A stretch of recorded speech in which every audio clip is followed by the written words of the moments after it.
Well, this is actually my second book on Louis Braille. In 1994, I wrote a young adult biography in a series by Chelsea House on Louis Braille. Because I was a French major, I did some research on him and I was fascinated. But that series was really very straightforward, not much storytelling allowed in that kind of writing.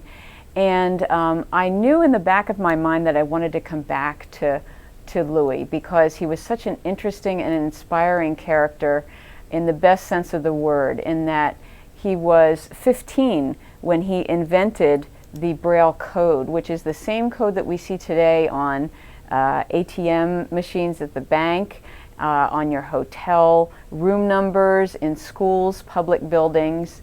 And no one else in the world, to my knowledge, that young, has invented something that's had that sort of impact and is the same today as when he first invented it.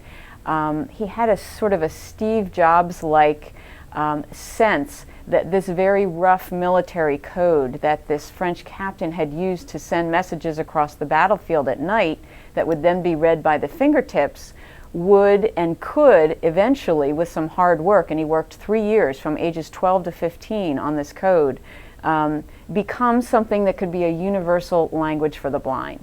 And I mean, that aha moment for a kid of 12 is quite astonishing. And that's the story I really wanted. I wanted people today to walk past a sign that had, you know, the regular numbers and letters that we see, and see the Braille next to it and realize, wow, a kid did that.